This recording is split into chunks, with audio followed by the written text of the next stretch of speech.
Assalomu alaykum aziz tinglovchilar va tomoshabinlar. Kanalimizga xush kelibsiz. Yaqinda biz ko'zi ojiz pedagoglar uchun shaxsiy yordamchilarni ta'minlash masalasiga bag'ishlangan juda qiziq va dolzarb suhbatni boshlagandik. Ushbu mavzudagi birinchi podkastimizda biz Mirzo Ulug'bek nomidagi O'zbekiston Milliy universiteti o'qituvchisi, sotsiologiya fanlar doktori Abdulla Abduhalilov janoblari bilan suhbatlashgan edik. Bugun esa shu mavzudagi suhbatimiz davom etadi va bu gal bizda yangi mehmon, maxsus maktab internatda faoliyat yuritayotgan ko'zi ojiz o'qituvchi Qurbonov Bahodir janoblari. Bahodir aka, assalomu alaykum. Assalomu alaykum. Men Qurbonov Bahodir, ko'zi ojiz bolalar maxsus maktab internati musiqa bo'limida o'qituvchiman. Ijtimoiy himoya milliy agentligi jamoatchilik kengashi a'zosiman, nogironlar assotsiatsiyasi a'zosi. Suhbatimiz xudo xolasa maroqli bo'ladi degan umiddamiz. Podkastimizga xush kelibsiz. Rahmat. Siz bilan bugun maxsus ta'lim tizimidagi sharoitlar, yordamchilar faoliyati va amaliyotdagi muammolar haqida suhbatlashamiz. Avvalo, siz maxsus maktabda ish boshlaganingizni qanday eslaysiz va sizni bu sohada qolishga nima ilhomlantirdi? Biz faoliyatni 2002-yil boshlaganmiz. Ko'zi ojizlar maktab internatida, o'sha musiqa bo'limida. Hozirda bu o'sha 17-son bolalar musiqa va san'at maktabiga qarashli bu bo'lim.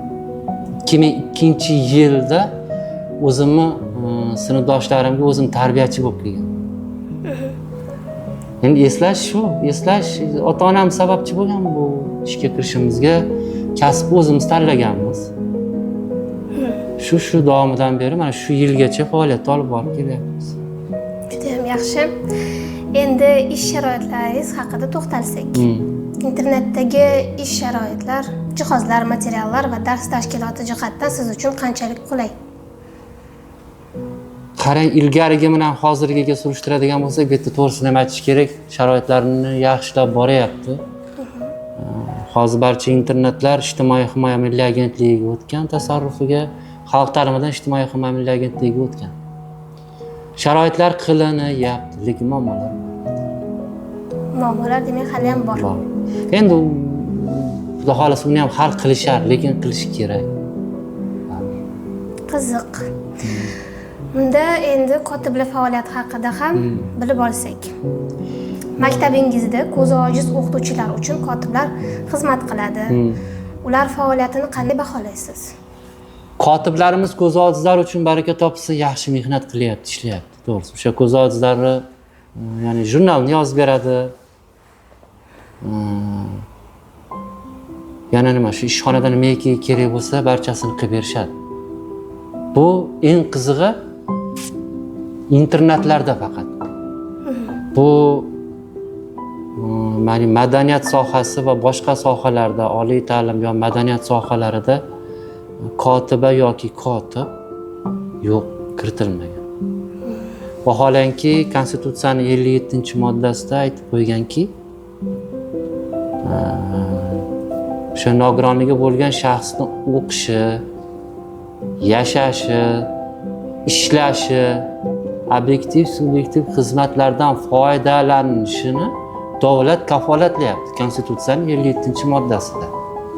Xo'p, biz endi uni ishlashiga agar qaraydigan bo'lsak, sharoit yaratib berishimiz kerak.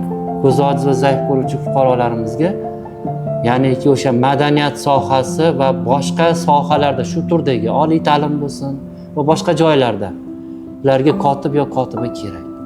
Bu kiritilmagan, o'sha Vazirlar Mahkamasining qarori bilan faqat umumta'lim maktablariga, ya'ni internatlarga bu qarori, lekin boshqa joylarga o'tmaydi. O'sha oliy ta'lim, madaniyat sohasi va shu turdagi sohalarda agar ko'zi ojiz va zaif bo'luvchi fuqarolarimiz ishga kirsa, unga kotib yo kotiba yo'q. Nimaga?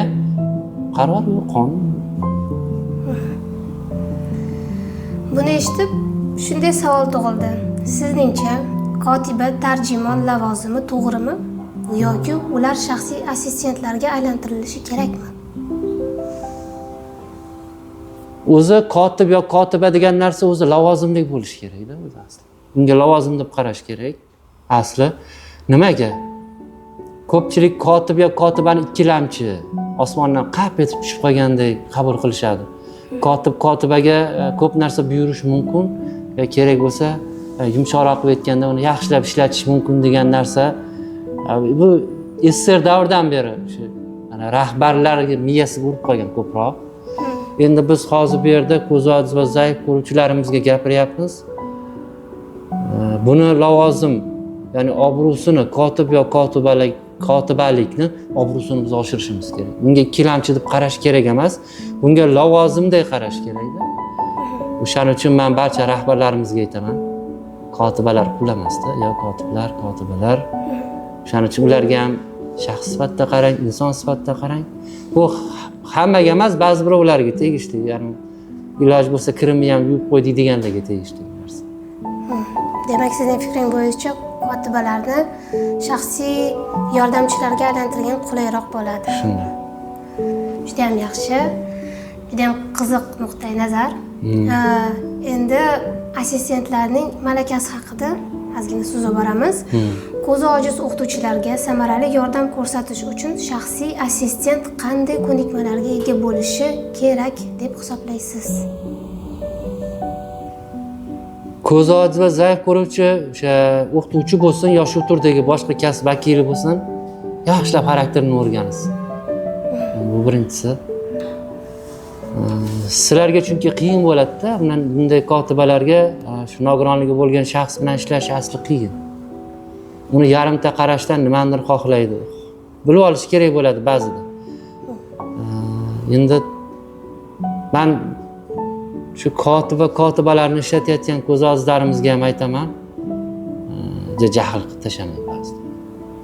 Men chunki eshitganman, shu kotibalarni minib olish ham kerak emas. Endi sizga yordam beryapti-ku. To'g'ri, endi ularga oylik berayotgandir davlat. Lekin bu degani sizni u siz ayolingiz emas-da, u. Men tushuntirmoqchi bo'lsam agar, u sizga yordamchi. Siz uni hurmat qilishga majbursiz. Inson sifatida ham. Albatta. Ham kasbda uni ko'rishingiz kerak. Keyin kotibalar nimalarga yana e'tibor berish kerak?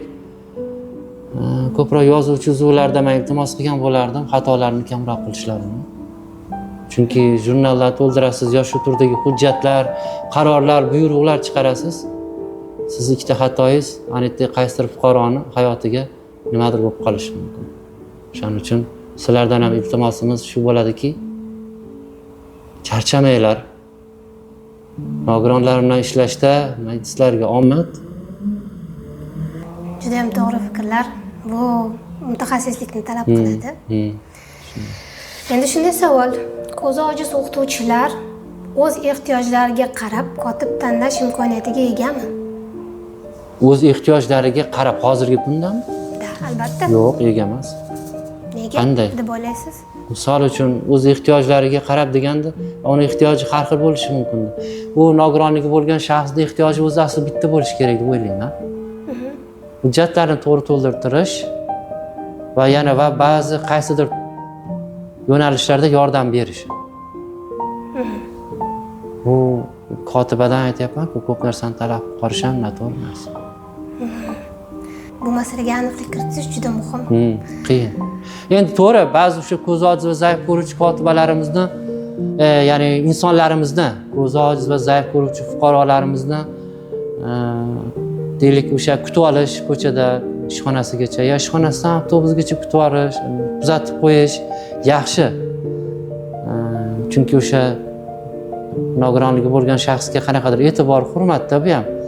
Endi agar bu narsa uchun ham men davlatimizdan iltimos qilgan bo'lardimki, bu yerda shu xizmatlariga ham oylik maoshlariga qanchadir qo'shib berishlar.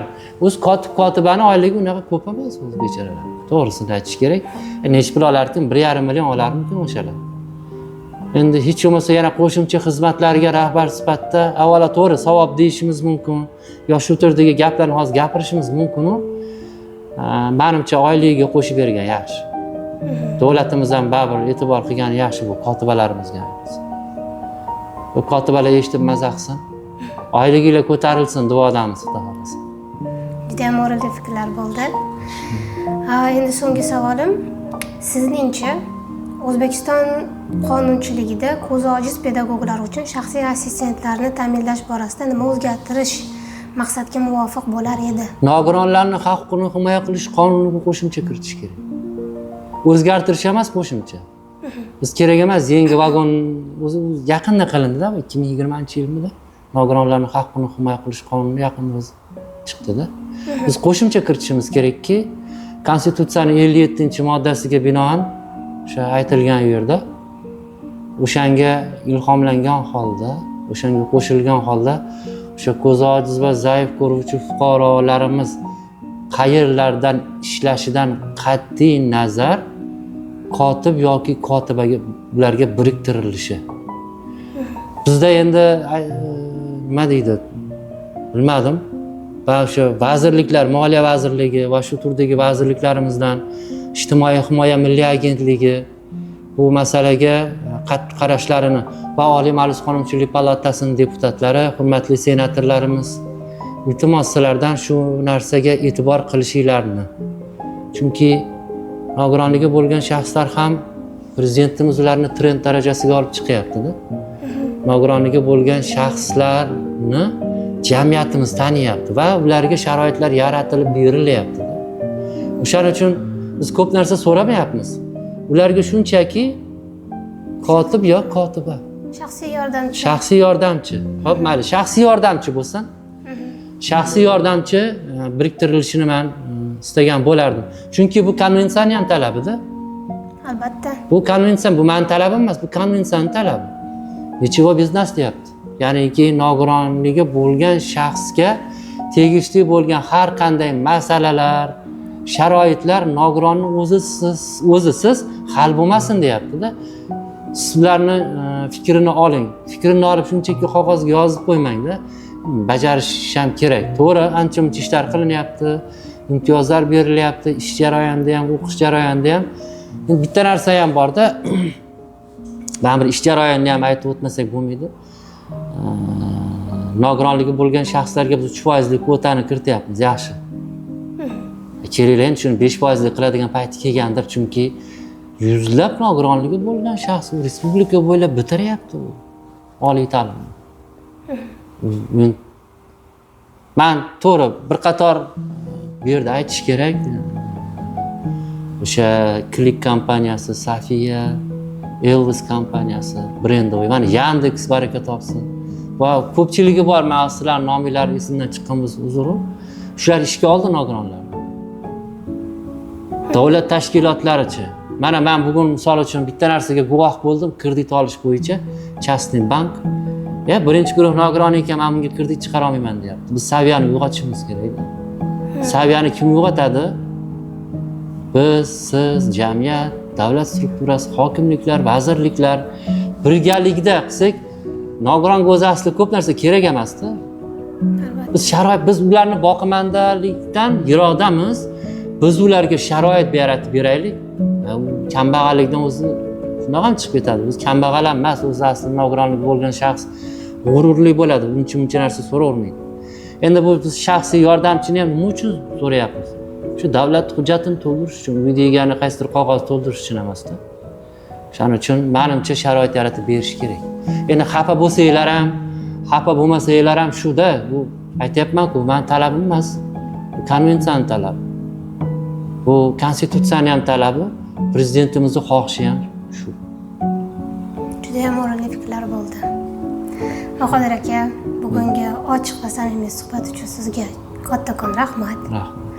Sizning tajribangiz va fikrlaringiz maxsus ta'lim tizimidagi muammolar va yechimlar haqida juda ochiq tasavvurga ega bo'ldik.